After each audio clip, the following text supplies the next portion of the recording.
ಹೆಚ್ಚು ಮಳೆ ಆಗಿದೆ. ಜೂನ್ ತಿಂಗಳಲ್ಲಿ ಸರಾಸರಿ ವಾಡಿಕೆಯಷ್ಟು ಮಳೆ ಆಗಿತ್ತು, ಆದರೆ ಜುಲೈನಲ್ಲಿ ಹೆಚ್ಚು ಮಳೆ ಆಗಿದೆ. ರಾಜ್ಯದಲ್ಲಿ ಒಟ್ಟಾರೆ ನಾವು ನೋಡಿದಾಗ 28% ವಾಡಿಕೆಗಿಂತ ಹೆಚ್ಚು ಮಳೆ ಮುಂಗಾರು ಅವಧಿಯಲ್ಲಿ ಆಗಿದೆ. ರಾಜ್ಯದ ಅತ್ಯಂತ ದೊಡ್ಡ ನದಿ ನಮ್ಮ ಕೃಷ್ಣೆ ನದಿ ಭಾಗದಲ್ಲಿಯೂ ಸಹ ಬಾಧಿತವಾಗಿರ್ತಕ್ಕಂಥ ಪ್ರದೇಶಗಳಿಗೆ ಭೇಟಿ ಕೊಟ್ಟಿದ್ದೇನೆ. ಈಗ ಮುಂದೆನೂ ಕೂಡ ಇನ್ನು ಕೆಲವು ಕಡೆ ಭೇಟಿ ಕೊಡುವಂಥ ಕಾರ್ಯಕ್ರಮ ಇಟ್ಕೊಂಡಿದ್ದೇನೆ. ಒಟ್ಟಾರೆ ಇಲ್ಲಿವರೆಗೂ ಸಹ ನಾವು ಸುಮಾರು ಅಂದಾಜಿನ ಪ್ರಕಾರವಾಗಿ ಒಂದು 44,000 ಹೆಕ್ಟೇರ್ ಪ್ರದೇಶದಲ್ಲಿ ಕೃಷಿ ಮತ್ತು ತೋಟಗಾರಿಕಾ ಬೆಳೆ ಹಾನಿಯನ್ನು ಆಗಿದೆ ಅನ್ನುವಂಥ ವರದಿ ಬಂದಿದೆ. ಈ ವಾರದ ಕೊನೆಗೆ ಈ ಸಂಖ್ಯೆ ಇನ್ನೂ ಹೆಚ್ಚಾಗುವಂಥ ಸಾಧ್ಯತೆ ಇದೆ. ಯಾಕೆಂದರೆ ಕಳೆದ 3-4 ದಿನಗಳಲ್ಲಿ ಆಗಿರುವಂಥ ಬೆಳೆ ಹಾನಿ ವರದಿಗಳು ಈಗ ತಾನೇ ಇನ್ನು ಸರ್ಕಾರಕ್ಕೆ ಬರ್ತಾ ಇದೆ. ನಾವು ಬಾಧಿತರಾಗಿರ್ತಕ್ಕಂಥ ಗ್ರಾಮಗಳಲ್ಲಿ ವಾಸ ಮಾಡ್ತಕ್ಕಂಥ ಜನಗಳಿಗೆ ತಾತ್ಕಾಲಿಕವಾಗಿ ಅವರಿಗೆ ಆರೈಕೆ ಕೇಂದ್ರಗಳನ್ನು ಮಾಡಿದ್ದೇವೆ. ಆರೈಕೆ ಕೇಂದ್ರಗಳಲ್ಲಿ ಅವರಿಗೆ ಊಟ, ವಸತಿ, ಉಪಚಾರವನ್ನು ನಾವು ಸರ್ಕಾರದಿಂದ ಮಾಡ್ತಾ ಇದ್ದೇವೆ. ಅಂಥವು ಸದ್ಯಕ್ಕೆ 64 ಕಡೆ ಆರೈಕೆ ಕೇಂದ್ರಗಳನ್ನು ತೆರೆದು ಅಲ್ಲಿ ಸುಮಾರು 10,309 ಜನ ಆರೈಕೆ ಬಂದು ಕೇಂದ್ರಗಳಲ್ಲಿ ವಸತಿ ಉಪಚಾರವನ್ನು ಪಡೆಯುತ್ತಾ ಇದ್ದಾರೆ.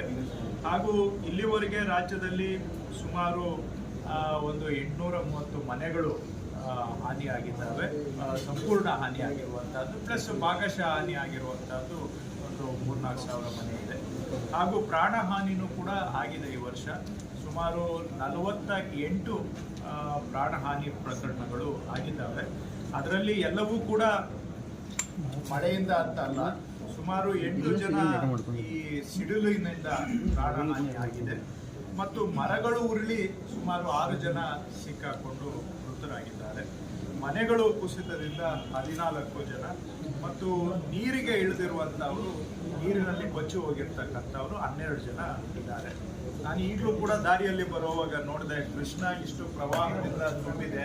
ಅಂಥ ಸಂದರ್ಭದಲ್ಲೂ ಒಬ್ಬೇ ಒಬ್ಬರು ನೀರಿನ ಮಧ್ಯ ಮೀನು ಹಿಡಿತಾ ಇದ್ರು. ಅದು ದಡದಿಂದ ಸುಮಾರು ಯಾವುದೇ ಸೈಡ್ ನೋಡಿದರೆ ದಡದಿಂದ 100 ಮೀಟರ್ ದೂರದಲ್ಲಿ ಹೋಗಿ ಮೀನು ಹಿಡಿಯುವಂಥ ಕೆಲಸ ಮಾಡ್ತಾ ಇದ್ರು.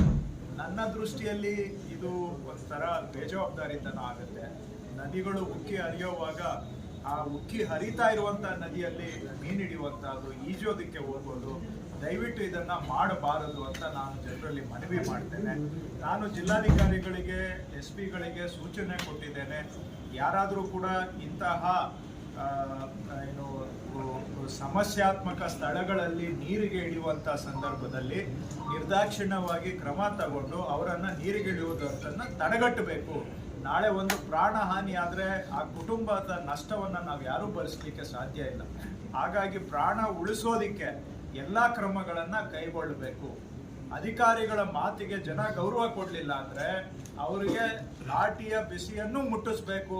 ನಮ್ಮನ್ನು ಜನ ಬೈಕೊಂಡ್ರೂ ಪರವಾಗಿಲ್ಲ, ಆದರೆ ಜನ ಪ್ರಾಣ ಉಳಿಸೋ ದೃಷ್ಟಿಯಿಂದ ನೀರಿಗೆ ಇಳಿಯುವಂಥದ್ದನ್ನು ಆದಷ್ಟು ತಡೆಗಟ್ಟಬೇಕು ಅನ್ನುವಂಥ ಸೂಚನೆಯನ್ನು ನಾನು ಅವರಿಗೆ ಕೊಟ್ಟಿದ್ದೇನೆ.